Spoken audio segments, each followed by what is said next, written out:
Hello everyone, welcome to another video. As you've seen on the title, it's a tutorial for how to drift, and you can pretty much apply these to any game, no matter PC or mobile or anything. Because it would be a long video, I will make it as a few parts. Before that, guys, just let you guys know I'm not a professional in like IRL drift or anything, and it's just how I do it myself and thought it would be helpful for some of you.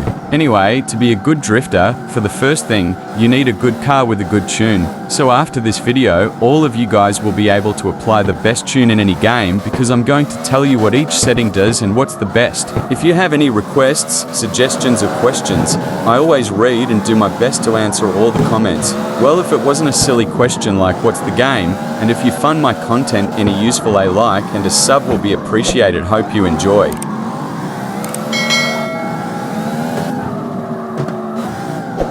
Okay, first thing, get a rear-wheel drive car. Don't go for any shit like a Civic or something. For this car, the stock engine goes to maximum around 600 horsepower, which wasn't enough for me because it's a huge open map, we need a lot of power. But if you play any game with some drift tracks or so, 600 should be enough, and if you want it to be a chill 90 car, 600 is enough. This engine part is basically depends to you, but I will explain all. Okay, first thing, all the parts have a rank thing, which if it says a part is racing doesn't mean O, is for drag or race, so the more to the right is better. Basically ultimate is the best you can get, but if you're new to the game, you can get the parts slowly one by one. And do not go for 2JZ engine for this car.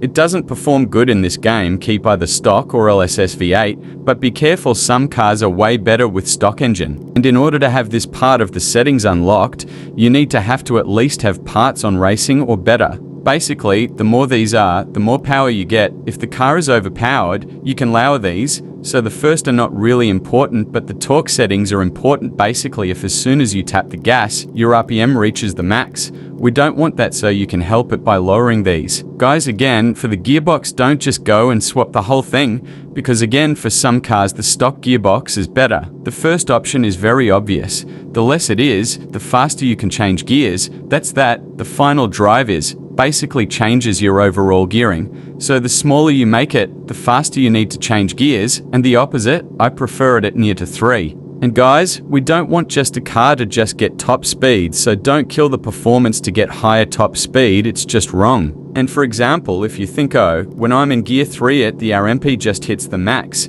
you need to make the gear a bit bigger, and the opposite, it's different for every car with different power. Just put something close to me, or just play with them to find the sweat spot, or just don't change them. And the transmission losses helps you to change gears better and faster, so the less it is, the better it is. And lock acceleration is very useful when it comes to drifting. Imagine you are going with max speed and you downshift. Well, now if you have lock acceleration, it will lock the back tires to slow down the car. Basically work kinda like a handbrake. But if you don't have it when you downshift, and if you press the acceleration, the cars is like out of breath. For body parts, don't care if that makes your top speed lower. We want best performance for a drift car. If you make the weight less, it basically makes the car quicker, but it will go less wider. But if you put it higher, it drifts smoother but less aggressively. And do not make weight distribution in front higher. It makes the car like a boat and doesn't let it slide. Same for center of the mass height, the lower the better. And you should know what downforce means, but if you don't imagine you jump from a ramp, if you have more downforce you will not jump higher and you will get back down faster. I hope that explains enough.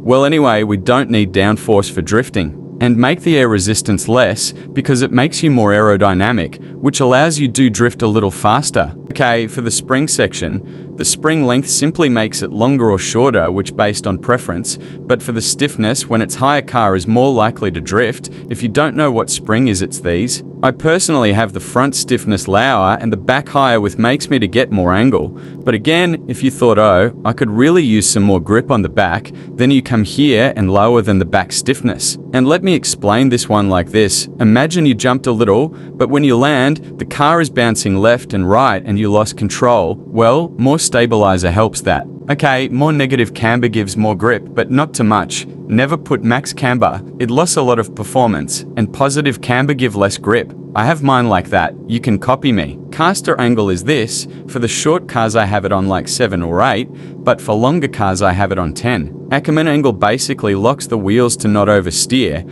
I have it on around 40, and for steering angle always go with around 60, and to be honest, I don't know what exactly wheel toe does, but it helps a lot. I just have it on 0.2.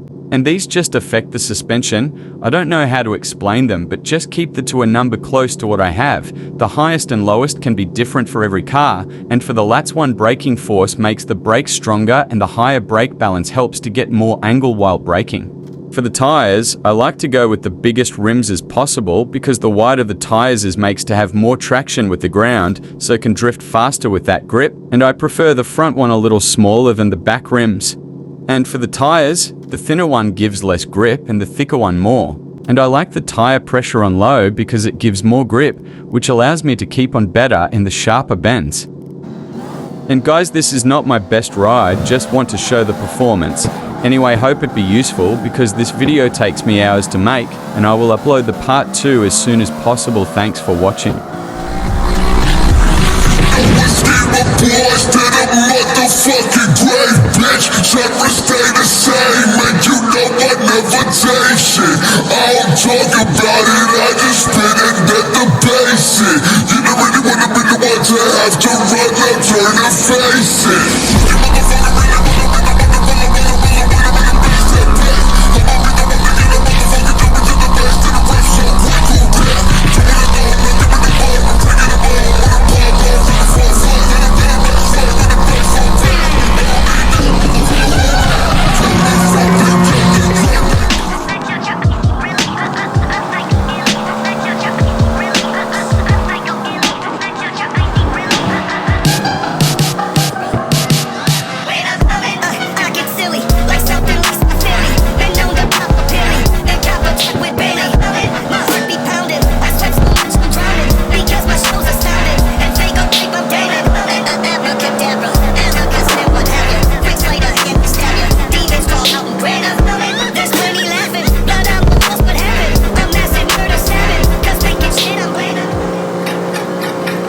bicycle beat goes kind of high.